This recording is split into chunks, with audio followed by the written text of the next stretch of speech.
Hi guys, welcome to FLM. So ఇవాళ మన most asked question ఏంటి అంటే రియాక్ట్ వర్సెస్ యాంగులర్.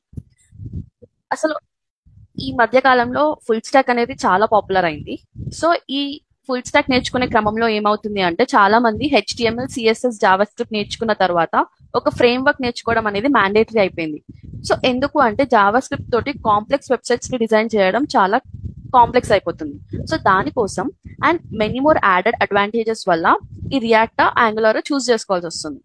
సో ఈ రియాక్ట్ అండ్ యాంగులర్ మెయిన్లీ ఎందుకు చాలా పాపులర్ అయినాయి అంటే due to single page applications అండి. ఈ రియాక్ట్ వర్సెస్ యాంగులర్ లో కొన్ని డిఫరెన్సెస్ అనేటివి చూద్దాం ఇప్పుడు. సో ఈ రియాక్ట్ అనేటివి ఫేస్బుక్ డిజైన్ చేసింది, యాంగులర్ ఏమో గూగుల్ వాళ్ళు. ఈ రియాక్ట్ అనేది లైబ్రరీ, యాంగులర్ ఏమో ఫ్రేమ్ వర్క్. ఈ లైబ్రరీ అంటే ఏంటి, ఫ్రేమ్ వర్క్ అంటే ఏందో ఒక చూద్దాం. ఈ లైబ్రరీ అంటే ఏంటి అంటే ఒక లైట్ వెయిట్ ఫోల్డర్ స్ట్రక్చర్ అనేది రియాక్ట్ వాళ్ళు ప్రొవైడ్ చేస్తారు.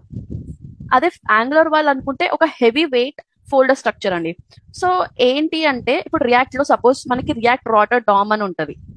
సో అది సింగిల్ పేజ్ అప్లికేషన్స్ కి చాలా యూజ్ అవుతుంది. ఇప్పుడు మనకు ఆ లైబ్రరీ కావాలి అంటే ఆ యొక్క లైబ్రరీ కావాలనుకుంటే దాన్ని మీరు మళ్ళీ ఇన్స్టాల్ చేసుకోవాలి మన ఫోల్డర్ లో. అలా కాకుండా ఇప్పుడు యాంగులర్ లో ఆ రియాక్ట్ ఇట్లాంటి రాటర్ డామ్స్ అనేటివి ఆల్రెడీ ఇన్బిల్ట్ గా ఉంటాయి అవైలబుల్ లో. సో జస్ట్ మీరు దానికి స్పెసిఫిక్ కోడ్ అనేటివి యాంగులర్ డాక్యుమెంటేషన్ నుంచి చూసి రాసుకుంటే అది మీకు వచ్చేస్తుంది. సో అందుకే దీన్ని లైట్ వెయిట్, ఇది హెవీ వెయిట్ అని అన్నారు.